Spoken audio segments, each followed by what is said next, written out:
Hyrule is a land of magic, monsters, and crystal clear pools that practically beg you to drink from them.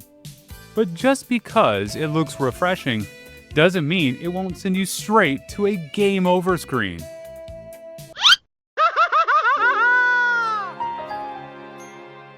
Right behind me is one of the many serene looking water sources found on the Sky Islands in The Legend of Zelda Tears of the Kingdom. It's beautiful, sparkling even, but it was probably just used as a bird bath, a fish tank, and a construct washing station all at once. But where exactly is this water source? Where did the water come from? And how are all these bubbles floating in the sky? Really, nothing under them. Because when we're standing on a floating island with no connection to the groundwater, and there are waterfalls everywhere, we start to have some serious questions. Welcome to Mystery Science Gaming. The only MSG you actually need. The show where we scientifically investigate gaming's most questionable water sources. I'm your host, MamaGoron, and today we are continuing our investigation to Hyrule's water by asking the surprisingly complicated question, is Hyrule's sky water safe to drink? And if you voted in our community poll some few weeks ago, stick around, because at the very end of the video, we'll reveal the safest drinking water in all of Hyrule. Let's dive in. We started our search in Faerun. One of the wettest regions in Hyrule, Faerun is thick with dense vegetation, and a jungle that looks like it belongs at the beginning of Indiana Jones. Señor, nobody's come out of there alive. But that's on the ground. What about up in the sky? Surely, if the surface constantly has rain, the sky does too. Well, it turns out that Thunderhead Isle sits right above the rainforests of Faerun. And this island is plagued with constant rain and lightning. Ouch. Which means there's a lot of water to check out. And for every puddle, river, lake, and pond we come across, we're going to classify them as either green, which means it is safe to drink. This is some top tier healing spring water. It's so good, in fact, you might get some hearts back. Yellow, it's risky. You might be okay, or you might want to get a pot handy for some quick relief. Or red, which is like eating Taco Bell with black coffee levels of danger. Trust me, you don't want to go there. Learn from my experiences. We started our water quest at the northern tip of Thunderhead Isle, and we were shocked that almost all of the water here is found in shallow ponds and puddles. Get it? Thunderhead Isle?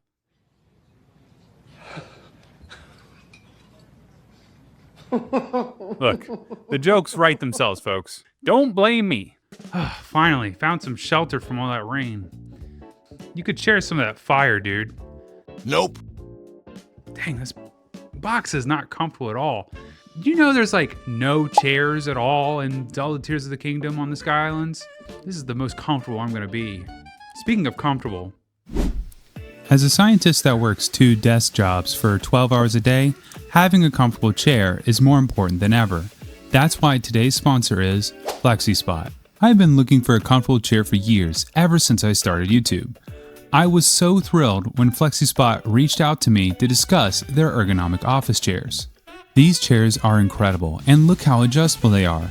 MamaGoron and I are completely different sizes, so I love we can adjust every single part of this chair. The adjustable headrest, backrest, and armrests are amazing.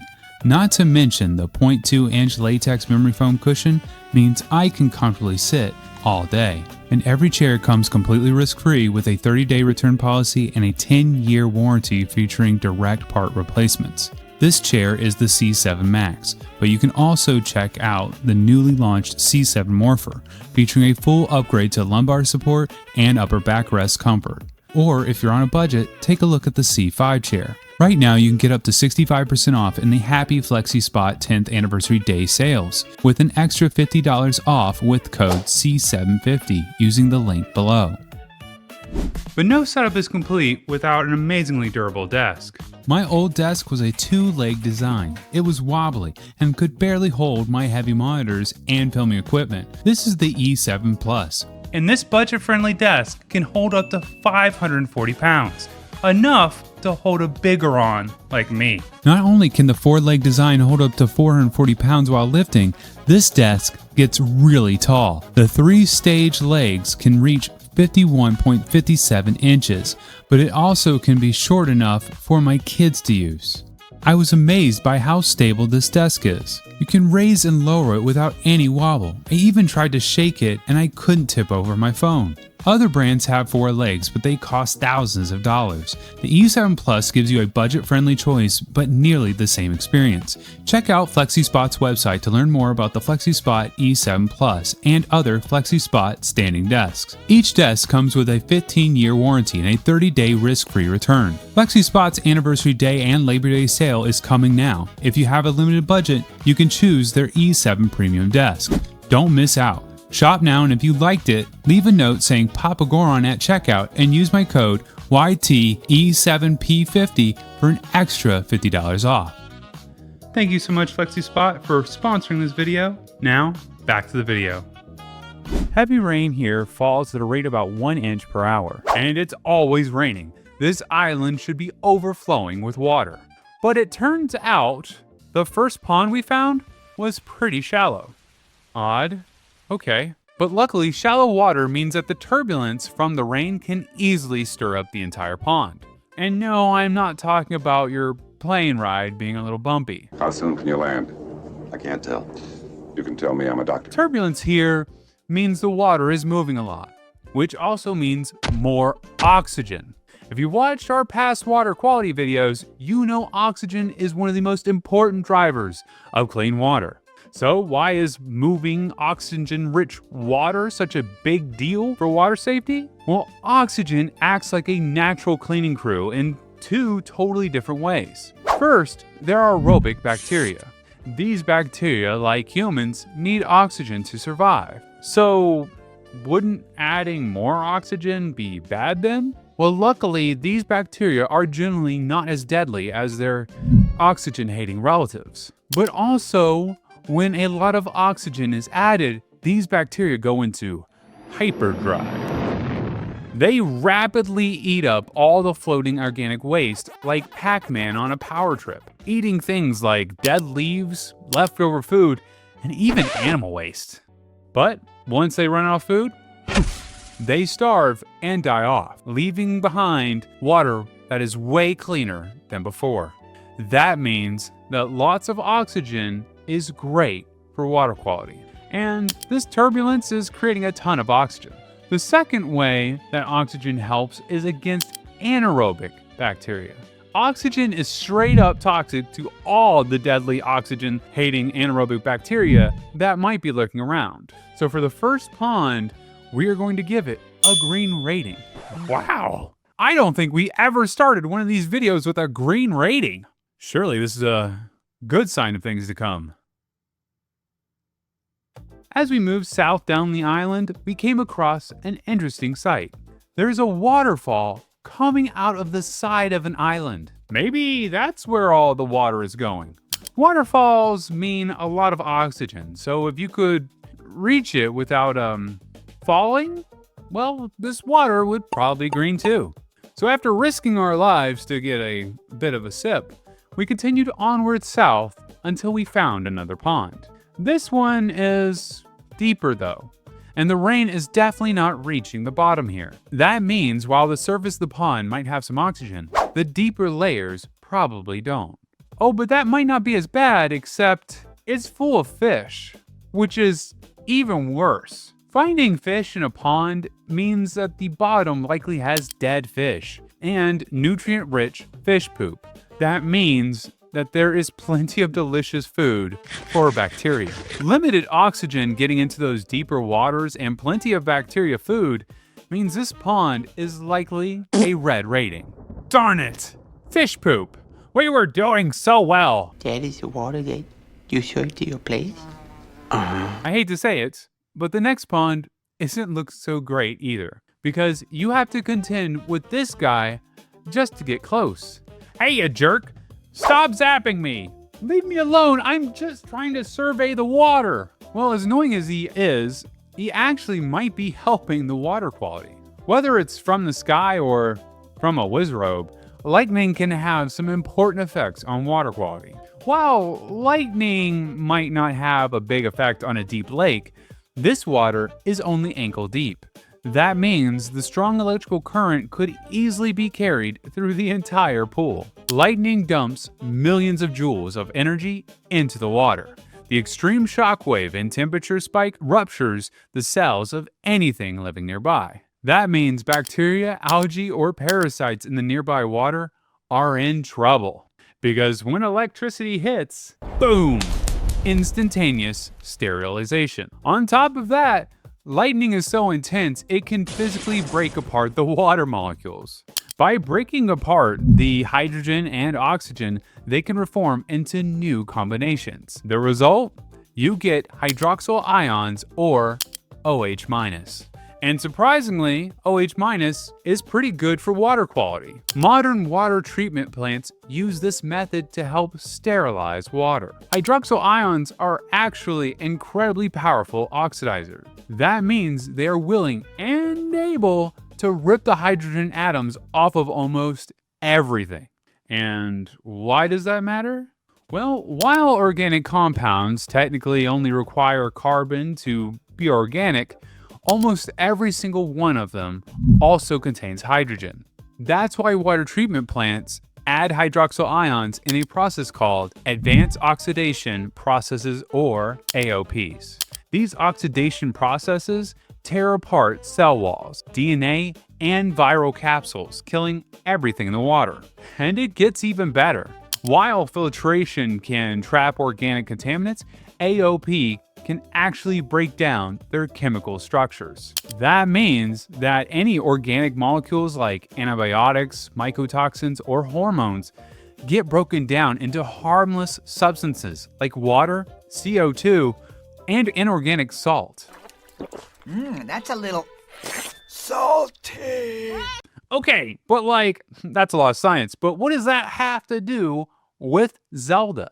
Well, while the Thunderhead Isle might seem inhospitable, especially hanging out with this guy, the lightning is actually a huge green light for small bodies of water. Unfortunately though, the rest of the ponds here might not be in good shape. They don't get struck by lightning very often. And while constant rain may be adding oxygen to these small puddles, the constructs in ancient ruins are probably not great. Oxygen is great for getting rid of bacteria, but it doesn't do anything for rust, minerals, and heavy metals. And I'm not taking a chance that that construct didn't happily leave some debris here and there. So we're giving all these ponds a yellow rating. And with that, there is only one island in Farron's airspace left to explore, Thunderhead Island. There is only one pond here, and it looks surprisingly calm. I actually love this part of Tears of the Kingdom because after the torrential rain you go through, you get to this place and it just seems so serene. But that also means there is absolutely nothing oxygenating this little pond. With a few fish swimming around and absolutely no flow or rain, this pond is definitely red. Don't follow for it. Link, no, Link, don't do it. Oh, gosh. Maybe he can call out sick for the next couple days?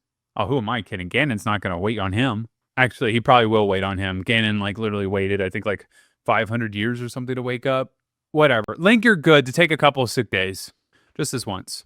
Maybe Tingle is free to do some research. Oh, and we were about to call Farron done, until we noticed there's actually one extra pond. Hidden away in a stump nearby, we found a little pool of water with a Korok. If this guy has been living here, you know it's probably this is full of Korok seeds. If you know, you know. Red pen. Whew, that was rough and quite rainy. Started off so great and then straight to red. But hey, I got good news. We are going to one of my favorite places in Tears of the Kingdom, the beautiful and dry Gerudo Desert. So what do the beautiful skies have for us above Gerudo? Well, unsurprisingly, there isn't much water on the skylands above Gerudo Desert. But just south of Rakahashog's shrine is a small island with a deep, round pond. And just like the deep pond on Thunderhead Isle, the top and the bottom are probably different. In deep water, we generally see thermal stratification. That means that differing temperatures cause completely different environments. Sunlight can easily heat up the top few meters of water, but water absorbs energy fast. That means the effects of sunlight don't make it to the deeper parts of the pond. The top layer is warm and generally a bit oxygenated by the rain and wind. It's the perfect environment for algae and aerobic bacteria to thrive. The deeper layer is a completely different story. In ponds, the temperature shift starts around 3 to 10 feet or 1 to 3 meters. At this point, the water starts to get colder and the oxygen disappears.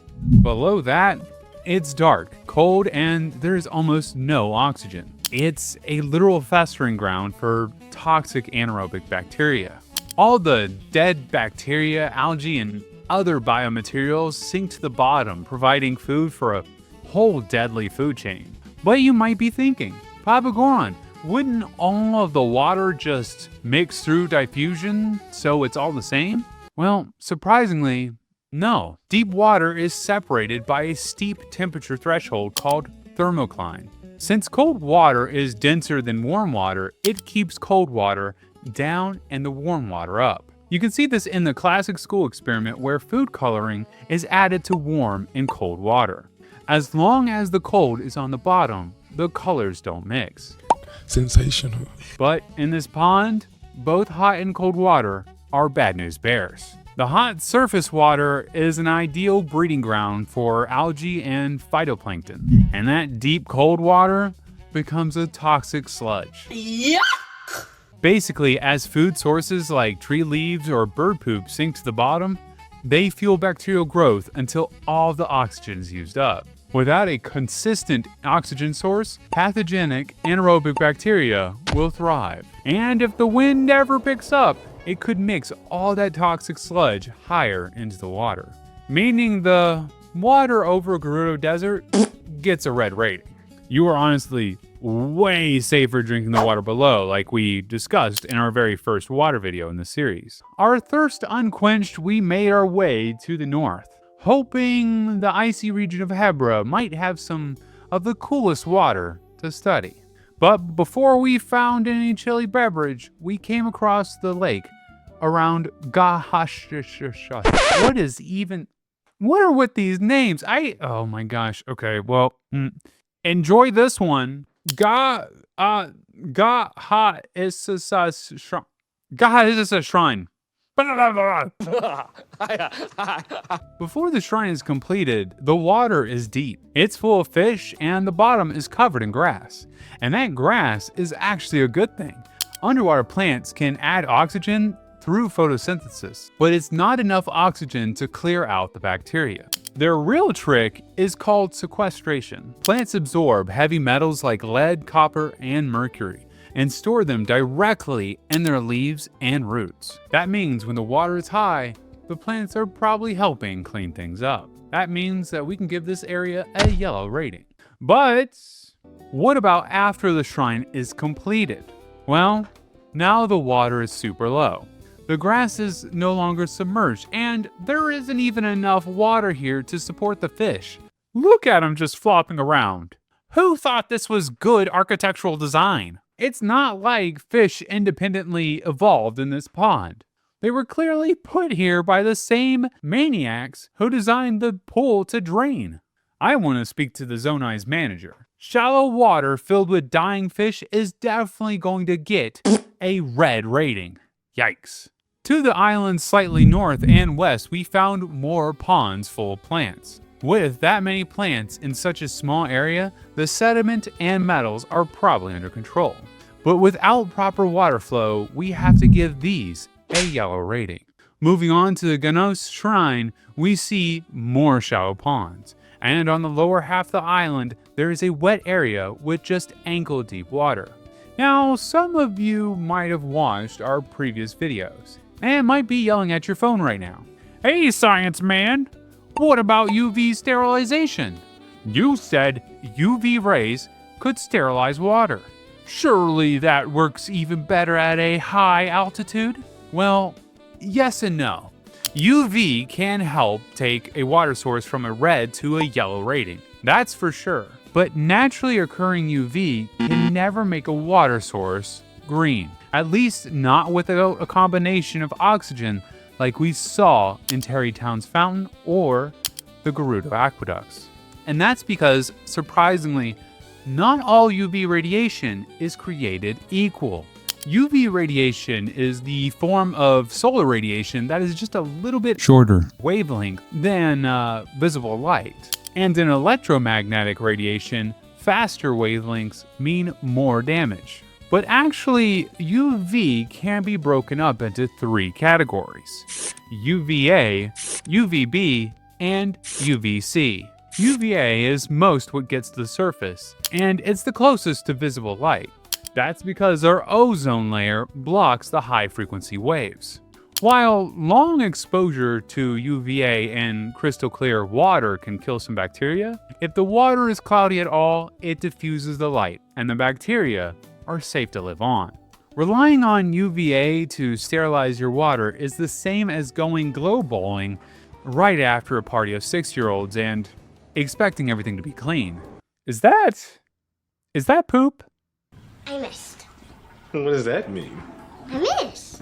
But at high altitude, the ozone layer is thinner, and that means more of the UVB gets through. UVB runs from 280 to 315 nanometers, and it is significantly better at sterilization. But even then, with plants and other shady areas available, the bacteria are safe.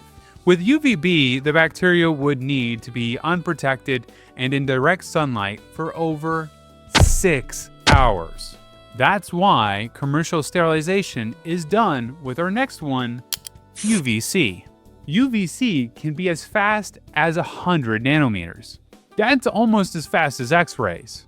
So with plants protecting bacteria from direct UVB radiation and no movement for oxygen, we have to call all of these shallow ponds yellow.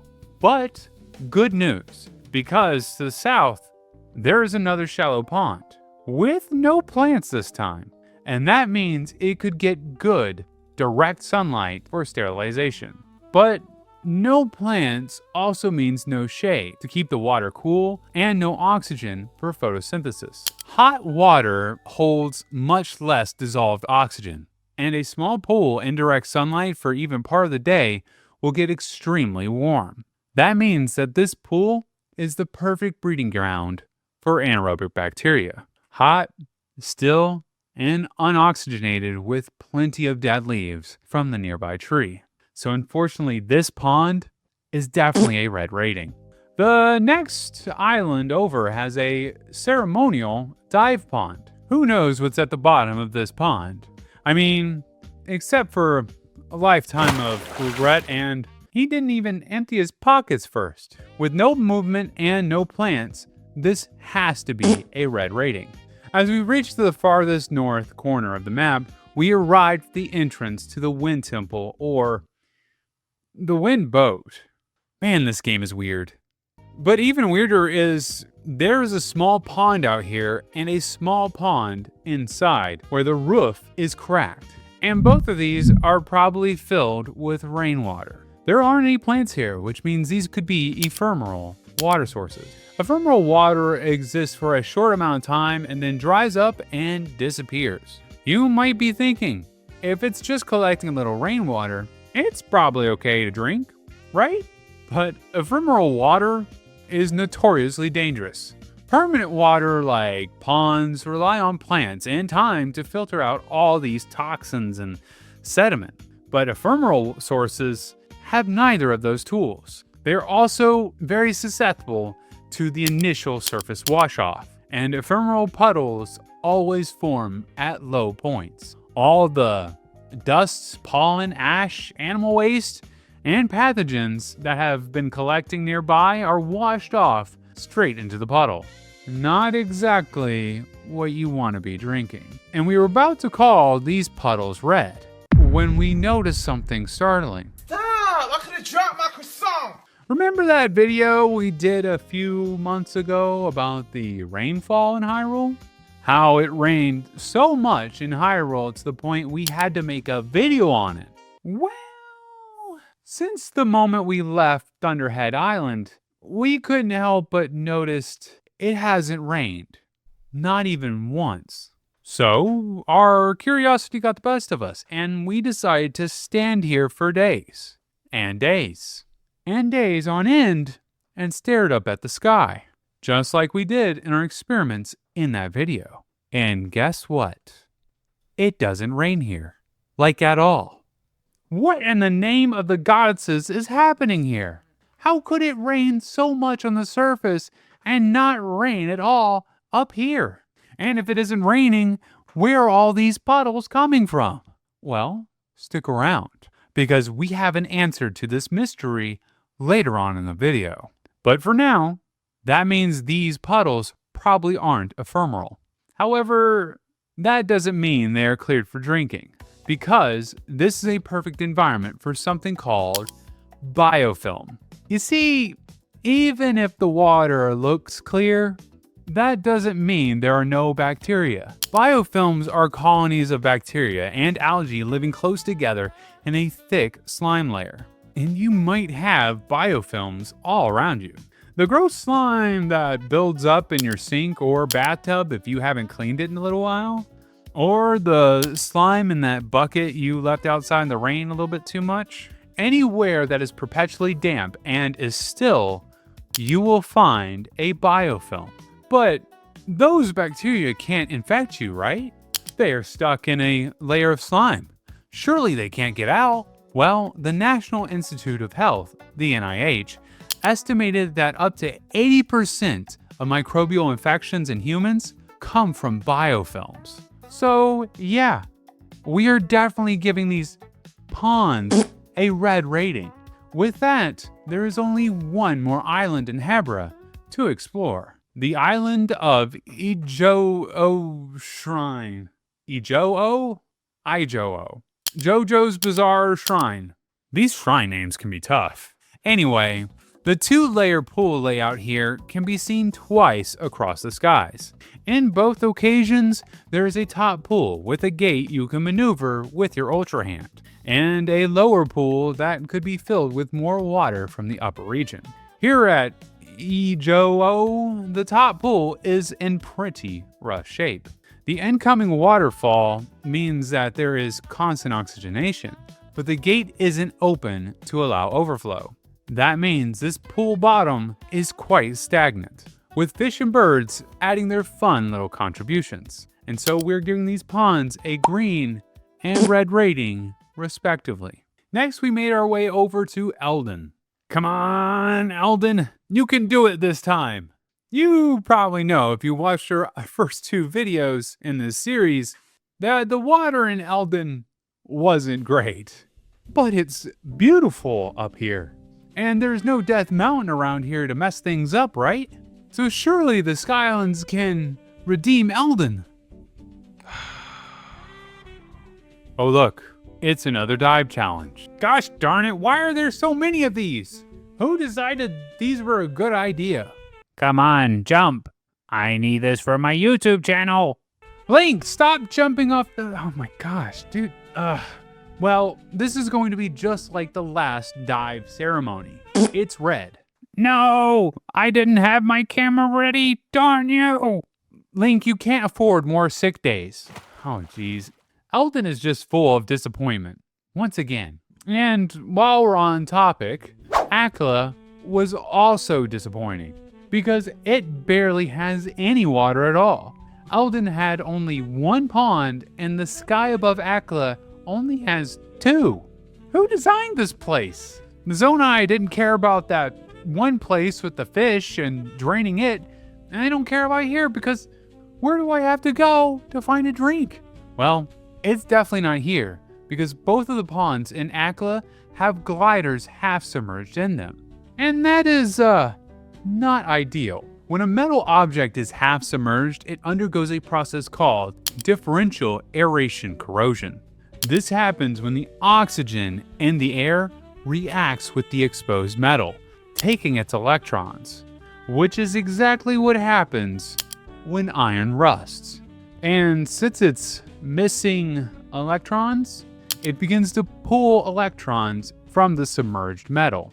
That means half-submerged metal acts like a low-powered battery with a positive and negative end. The submerged metal is like the negative end of the battery, specifically like a galvanic cell or a typical battery that runs out of juice and dies. One of the reasons batteries die is because the negative anode is constantly leaching metal as it loses electrons. And when you run out of metal, the battery dies. So the same thing is likely happening here.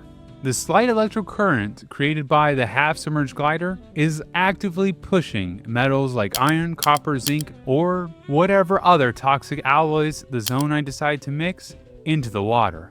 And I don't care what kind of plants you have here.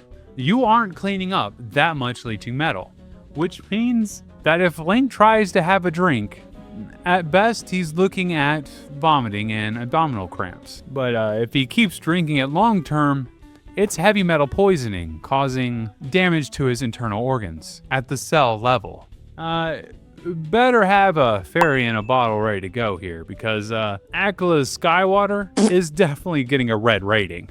Luckily though, the skies above Lanayru have a lot more water. The first group of watery islands to sit close to Jog Shrine. How do the shrine names get worse?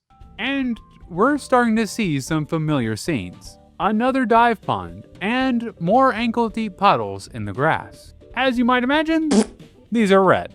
Slightly to the east, there is a small pond with lily pads and other aquatic plants, which brings this pool up to a yellow rating.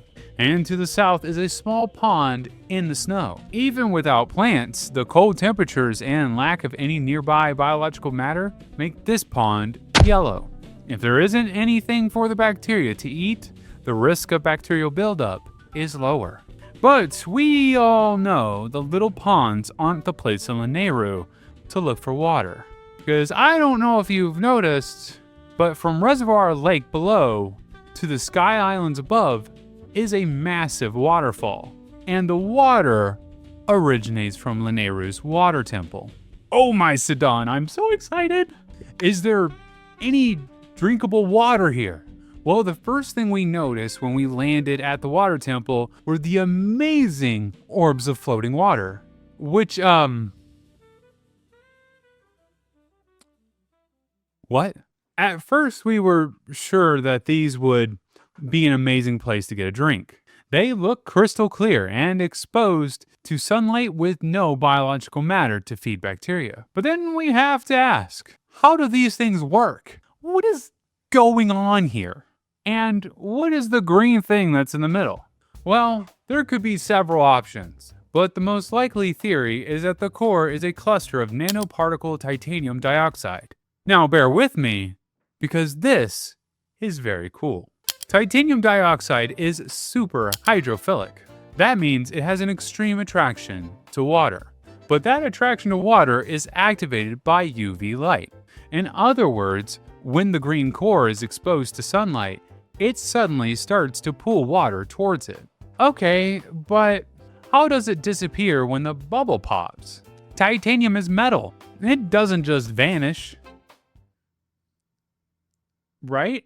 Well, that's where nanoparticles come in. A solid block of titanium dioxide is insoluble in water.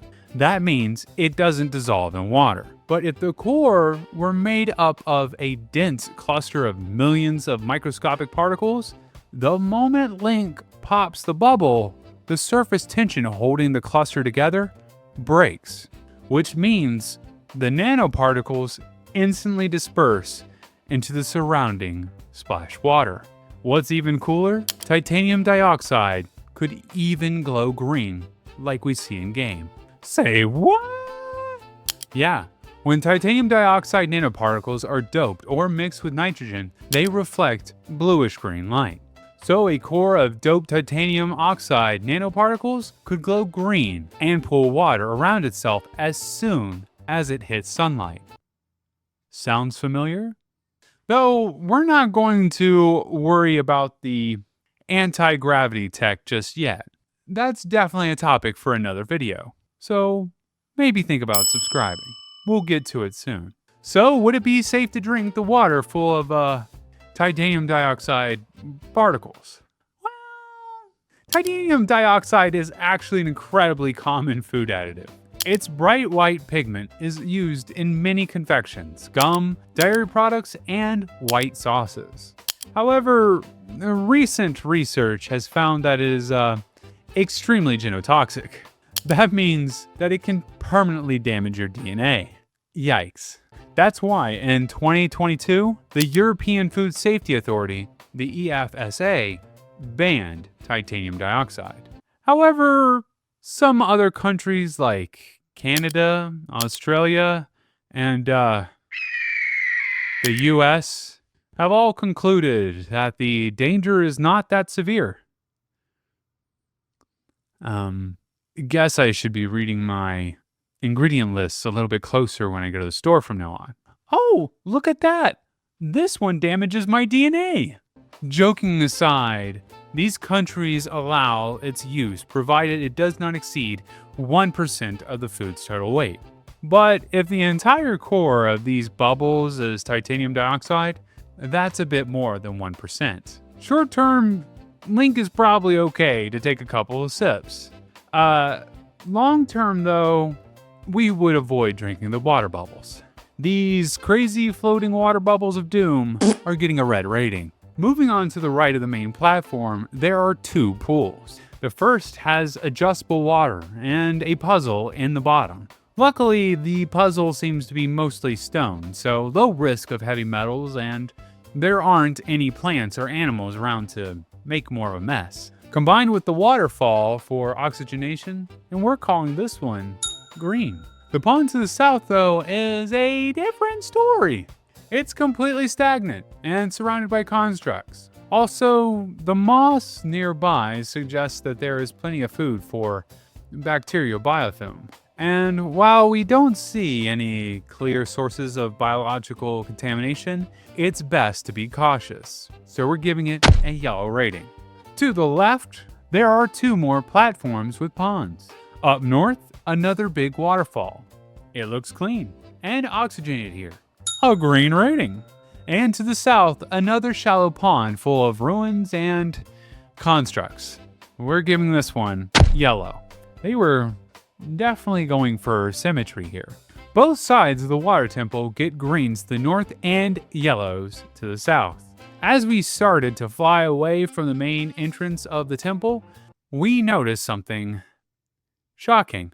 There are tons of small rocks with waterfalls gushing out of them. Now, I know that this is a video game, but have they abandoned reason for madness? Where is this water coming from? I mean, I can explain the floating orbs of water, but this, come on. Jeez, making my job hard. Okay, well, we're earning our rupees here today, folks. Money, money, money, money, money, money. Alright, so with no rain anywhere on the Sky Islands, where is any of the water coming from? It should have all evaporated thousands of years ago. Well, the only explanation we have is, and get ready for this one, My body is ready. that all of the Sky Islands are high efficiency dehumidifiers. Huh? But not like the dehumidifier in your damp basement. Household dehumidifiers run on condensation. That means they cool the air until the water vapor turns into liquid water. They are loud and cold and don't produce that much water. The islands are most likely a desiccant dehumidifier. Desiccant dehumidifiers draw water out of the air into highly absorbent stone like zeolite. These rocks are full of holes that act like sponges, and water attaches to the walls with hydrogen bonds. When hydrogen bonds form between water and a surface, it's called adhesion. just like water sticking to the outside of your drinking glass on a hot day. Then when the stone is heated up, it breaks those hydrogen bonds and forces the stream of water out. And this could happen easily during the day-night cycle. At night, the island soaks up all the water in the air, and during the day, the water is heated and squeezed out into an internal tank. The result? A 24/7 waterfall and an explanation for why it never rains up here on the Sky Islands. If the Sky Islands themselves are constantly dehumidifying the air, there wouldn't be enough moisture to rain, and the constant waterfalls would push extra moisture into the lower atmosphere, explain the constant rain below. Did we just come full circle? Did we just come full circle? Did we just explain why it rains so much in Hyrule? Is this all Zone Eye's fault? Rauru, this is your fault. This also helps explain why the Sky Islands above places like Gerudo Desert and Death Mountain don't even have ponds. If there isn't any moisture in the air, the island has nothing to absorb. So is it safe to drink out of a dehumidifier? No, not at all, because dehumidifiers are continually damp. They are prime real estate for biofilms. Commercial desiccant dehumidifiers also contain toxic indicator chemicals. And surprisingly, if all the water on the Sky Islands is distilled from the dehumidifying process, the residents up here would be at a high risk of distilled water syndrome. Pure rainwater or condensed moisture has almost no dissolved minerals. If distilled water is your sole source of water over a long period of time, this can lead to major imbalances in your body's salt and electrolytes. That means you get symptoms like exhaustion, headaches, dizziness, and increased urination. So while distilled water is usually safe to drink, the ancient Zonai would definitely want to be adding extra salt and minerals to their food. Okay, but where does that leave us on drinking sky water? Well, assuming the Zonai are using natural stone like volcanic zeolite to build their islands, the risk of chemical contamination is low. That means the highest risk is bacterial buildup inside of the damp inner workings. As long as there's sufficient oxygenation and some UV exposure once the water comes out, the water around here should be green to yellow. I drink it, just, maybe add a little bit of that salt to it. Now, if you watched our previous videos, you know we've talked up waterfalls as nature's ultimate water filter. And for normal muddy surface rivers, they are. Aeration prevents stagnation, clears sediment, and can reduce pathogen load. But there is a massive difference between cleaning up river water that has had a temporary introduction of bacteria and trying to sterilize a contaminated water source in 5 seconds flat. It takes time for bacteria to use up the available food and die out. So unless we see what's going on inside of the dehumidifier, we have to call these waterfalls yellow. Boom! That's right. We explain no rainfall up here and crazy waterfalls. Oof. Oof. Bring it around on the rainfall videos too. Science is cool. A little to the south, the skies above Necluda have a different kind of water enigma.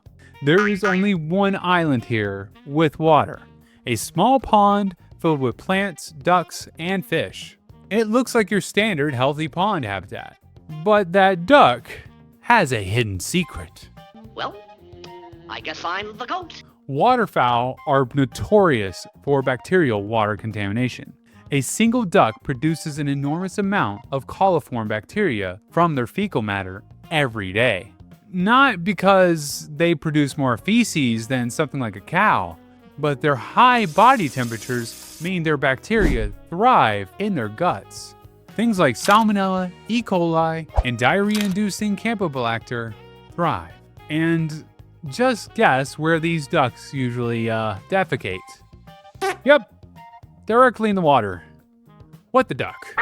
This pond is definitely going to be red. Quack. But when you look over the side, it's a different story. There's a huge waterfall gushing out into the land below. How is the water on the surface not affected by that giant waterfall? There must be a solid layer between. The game designers, Zonai architects, were getting a bit inventive here. Either way, Duck Poop Pond doesn't seem to be connected to the waterfall. So we're calling this one yellow. And with that, we have just one region left to explore. Central Hyrule, the heart of Hyrule and the heart of the Zonai Empire. While 2 islands have ponds identical to those we found in other regions, almost all of the water here is on the Great Sky Island. And so we will end this video, ironically, where Link starts his journey. Exploring the waters around the Temple of Time, we started in the lake around the temple itself. And while the water is beautiful and clear, there is a warning sign right in the middle. Giant lily pads. While plants like grasses are generally amazing for water quality, lily pads tell a story about the bottom of the pond. You see, lily pads root themselves in thick oxygen-poor mud. They are classic indicators of stagnant, low oxygen and nutrient-rich water. And while their stems can be quite long, they can't germinate in complete darkness. That means the water isn't deep enough to have thermal stratification. So while there are a few situations in which lily pads on the edge of a lake might still mean the water in the center is okay, lily pads out in the middle are almost a certain sign of bad water. So we're giving Lily Pad Lake here a red rating. The next small pond was almost also entirely shaded by lily pads. Straight to red with you! But luckily, a little down the path was a pond with more cattails than lilies. And that's a good thing, because cattails have a secret superpower. They actively filter the water, and they actually pump oxygen from their leaves down to their roots. This not only prevents their roots from drowning, but the extra oxygen also helps neutralize toxic soil chemicals. If this were a flowing river or a marsh, we would call this area just down the stream from the cattails green. But since this is a little pond with no water flow, we're gonna have to call it yellow. Drinker beware. As we continued clockwise around the island, the next 5 ponds were small and full of fish, lily pads, or even both, making all of these ponds red. But then we got to the cold area. The southeast corner of the Great Sky Island is covered in snow, which means the water here is significantly colder than the rest of the Sky Islands. But does that matter for drinking? Well, as we mentioned earlier, hot water holds less oxygen. So conversely, cold water can hold a lot more oxygen. The high oxygen levels can actually support healthy aerobic bacteria. These bacteria help clean water and prevent buildup of anaerobic odor-causing toxins. But cold water also reduces all sorts of other nasties. The most dangerous human pathogens are adapted to human body temperature. But in cold water, these bacteria can barely survive.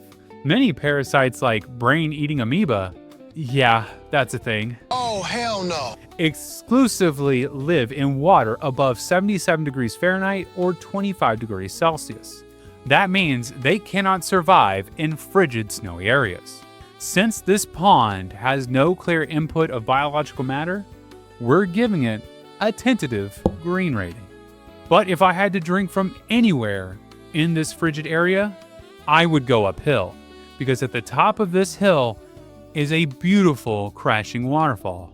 Even if this water did come out of a dehumidifier, the cold temperatures would severely limit the internal bacterial growth, and the waterfall rushing river could finish the job. There is also essentially no biological matter here, nothing to add extra contamination. No plants or animals. Just Link looking for another little drink. This one I think is okay, dude. You're probably alright. I need it! Because if we were to get a drink from anywhere in the sky, it would be right here. Ah, refreshing. Link, you're looking a little bit cold. But unfortunately, the streak of good water ended as soon as we left the snow behind. Because the next 5 small ponds were stagnant, full of tree leaves, frogs, and the occasional construct. So as you might have guessed, these are all going to get a red rating. Luckily though, we did find one pool directly to the south with a waterfall running into it. It was also shaded by cliffs on one side, which can actually be helpful. Algae and other food for bacteria generally need sunlight to grow. When trees block sunlight, they might be slowing down the algae, but they are also adding dead leaves to the water. But shade from cliffs limit growth in the pond without adding any other food for bacteria. Combined with a waterfall, this pond gets a green rating. Yes! And as we came around the west side of the island, the water continued to look pretty good. The water on the entire west side of the island flows out of a central marsh. And if you watched our original water quality video, you know that marshes, wetlands, are amazing for water quality. Not only are there grasses and cattails that oxygenate the water and fuel water cleaning bacteria, the plants slow down the water and force organic matter to settle at the bottom. Then they actually pull heavy metals and toxins out of the water. And here on the Great Island, the water flowing out of the marsh goes north and south immediately into fast-moving waterfalls. That means the lake to the south and the river to the north are almost certainly green. The wetland, though, itself might be yellow since it's still filtering things out. And it might even be red if you stand close to this ostrich. Just let me look at the water! Stop running me over! Oh, give me a break, you silly sky chicken. Sometimes in science, you've got to get ran over by a ostrich. The things we do for these videos. The remaining water here sits in small ponds on the islands floating above the Great Island. But just as before, small stagnant ponds with lily pads and nearby trees are almost certainly red. And as we return to the Room of Awakening, we found one last pond to explore. And, really, dude? It's the last pond of the video, and you came to ruin it. Well, with a Korok living in here, this one is definitely red.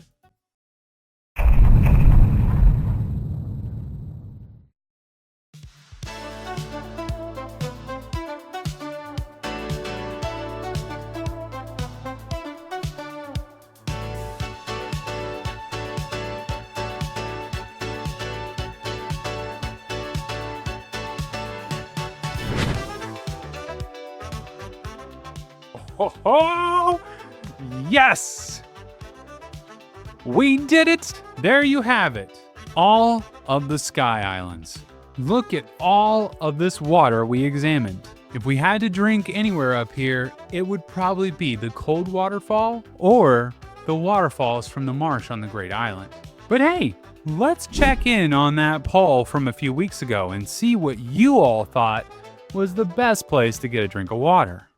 All right, I have the results over here to check out. Okay, all right. Well, I have to say, the majority of you saying Lanayru, I mean, you're pretty spot on. I mean, we didn't really get into talk about it, but that water does seem to be pretty blessed. Although, I will say, and we may have to talk about it more. We're gonna have to talk about in the final video in this series, the gigantic like water pitchers. We really didn't talk about them very much, so we'll have to talk about that. But the bubble water in the waterfalls, yeah, might not be great. Necluda and Elden and Akkala, you guys are so great. You guys got it right.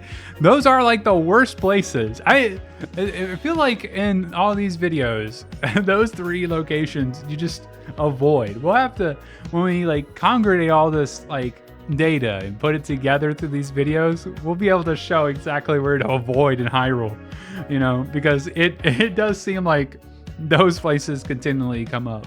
Hebra was the most surprising one for me. That was the one I actually voted because it's like, you'd think Hebra, the mountains, you get like that ice water and stuff, but like actually there's not much water up in the Sky Islands in Hebra. It was quite disappointing for us when we got there and we're like, oh, there's really not much water here.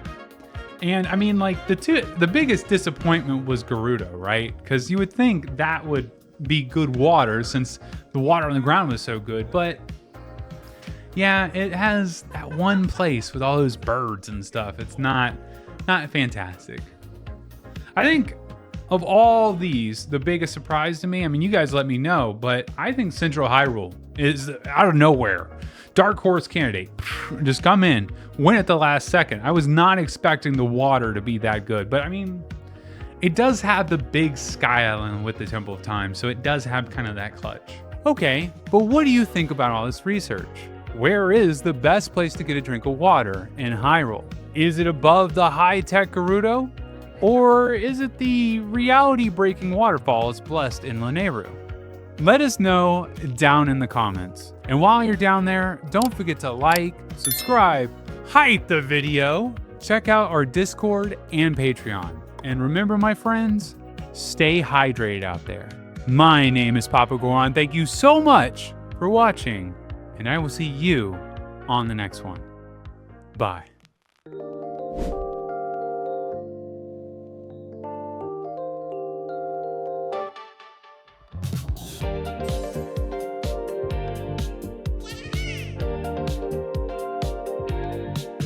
Where have you been searching all along, confusing twilight on and on, without a clue, without a sign, without grasping at the real question to be asked. Where have I been?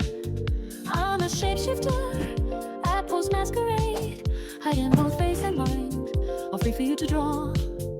I'm a shapeshifter, what else should I be? Please don't take off my mask, revealing dark.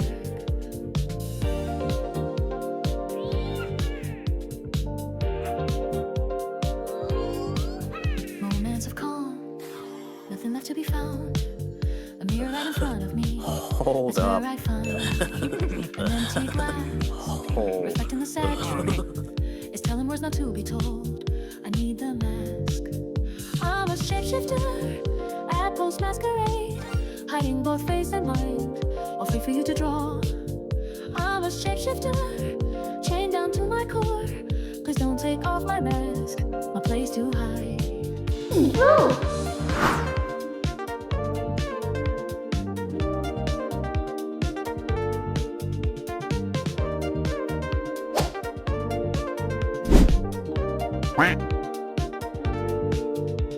I can't tell you how to see me, just a cage of bones, there's nothing inside.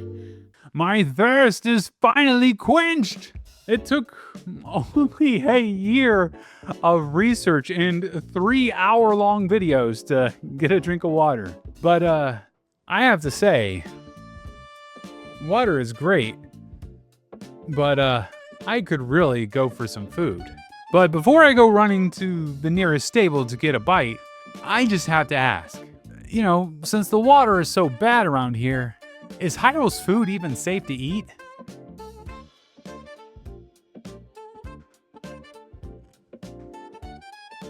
Wait, that's it? Is Hyrule's food safe to eat? Because there is so much food in Hyrule. And I mean, have you seen Monster Cake? I'm a shapeshifter, apples masquerade, hiding both face and mind, all free for you to draw. I'm a shapeshifter, have no face to show. Please don't take off my mask.